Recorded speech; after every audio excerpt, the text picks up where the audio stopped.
Hola, en nuestra parashá, en este caso Parashat Pinhas, al igual que en otras perashot durante la Torá, tenemos nuevamente un censo. El pueblo de Israel se censaba primero para saber cuánto podía contribuir cada uno, por ejemplo, para ordenar toda la actividad que se hacía en el santuario. En su momento se los censaba para ver cuántos de ellos podrían eventualmente prepararse para enfrentar guerra, sobre todo en la trayectoria que estuvieran ellos caminando por el desierto. En este caso se vuelve a censar al pueblo por un motivo interesante. Quizás lo interesante no es tanto el motivo, sino en realidad la forma en que se censa y el objetivo con el que está llevando adelante y qué aprendemos de ello.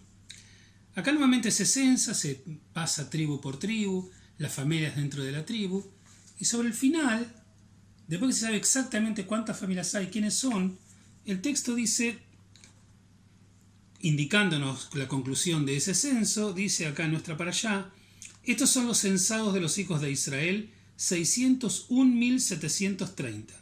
Habló Adonai a Moshe diciendo: para estos será repartida la tierra en herencia acorde al número de nombres. Y dice: al numeroso habrás de incrementar su herencia, y al reducido habrás de reducir su herencia. A cada cual, de acuerdo a sus censados, le será dada su herencia. Pero por medio de suerte será repartida la tierra, de acuerdo a los nombres de las tribus de sus padres habrán de heredar. Obviamente el pueblo estaba trabajando en ese momento, o sea, el censo se estaba estableciendo para poder entender a quién se le debía dar la tierra. O sea, concretamente, sobre el final del libro de Números, más allá del agregado posterior del libro de Deuteronomio, ya algunas personas habían fallecido dentro del liderazgo y a Moshe se le estaba indicando que organice el pueblo porque se tiene que saber cuáles son las familias que van a heredar en la tierra prometida la tierra que les pertenece. Es una parashá donde el tema de las herencias comienza a ser prioritario porque el periodo teóricamente en el cual van a estar errando por el desierto estaba como a punto de terminar. Entonces, cuando uno lee este texto, lo primero que aprende es que hay un sentido de equidad.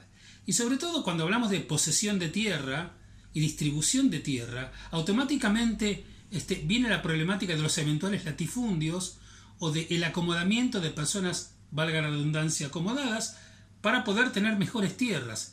Y el texto de pronto nos dice: hay tantas familias dentro de cada tribu y hay tantas tribus en el pueblo de Israel.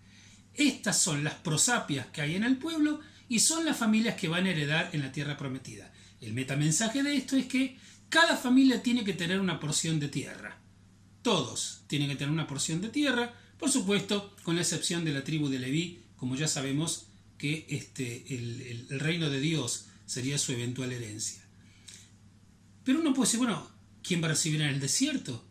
¿Quién va a recibir en la Galilea? ¿Quién va a recibir cerca de las costas? ¿Cuáles tierras son mejores o son peores? ¿Cómo se distribuye? Y a pesar de que había tribus que se transformaron después en muy paradigmáticas dentro de la existencia del pueblo de Israel, Dios dice lo siguiente. Dice: por medio de suerte será repartida la tierra de acuerdo a los nombres de las tribus de sus padres habrán de heredar. Por medio de suerte. Se echaban suertes. No había ninguna tribu acomodada. Primero todas las tribus tenían que tener. Y todas las familias dentro de cada tribu tenían que tener. Y después, a quién le tocaba qué trozo de tierra, se echaba suertes. No había privilegiados. Y la tierra era para todos.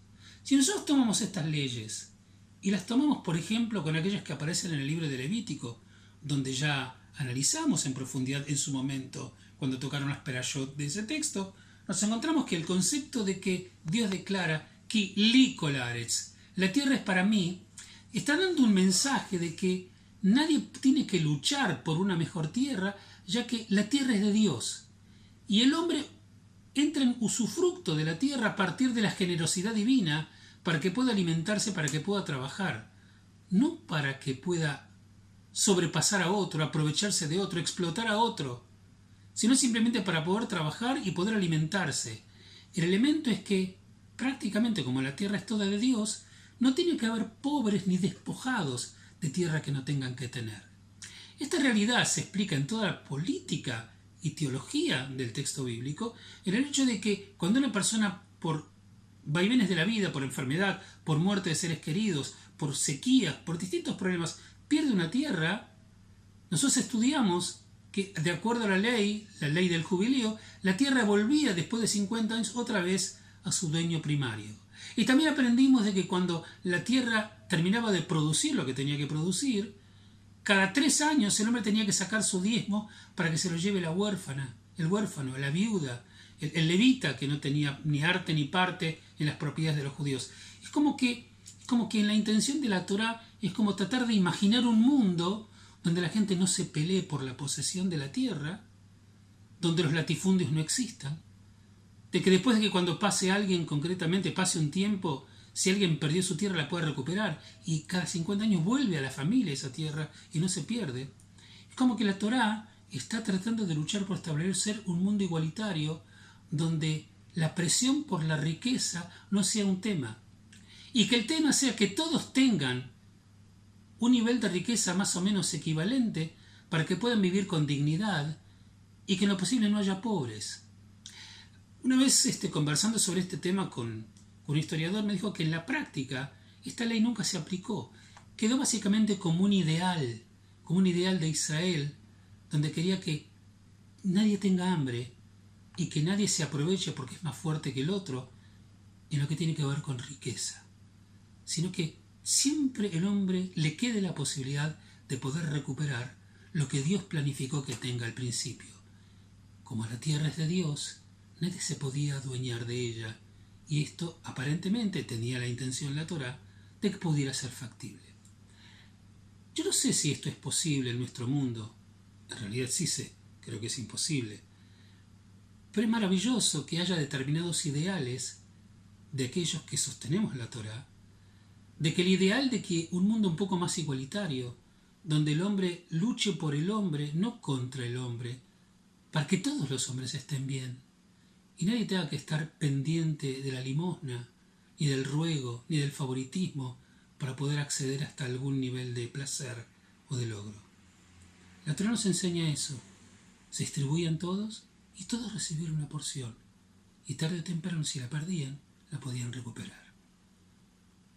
Qué bueno que este ideal no se apagó en el judaísmo, aunque no lo podamos implementar en los tiempos que corren.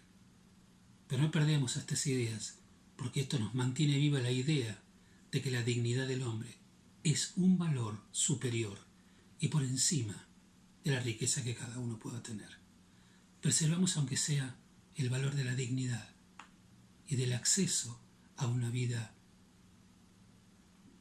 libre, a una vida tranquila, una vida que pueda un hombre prosperar y mantener su orgullo y su imagen divina.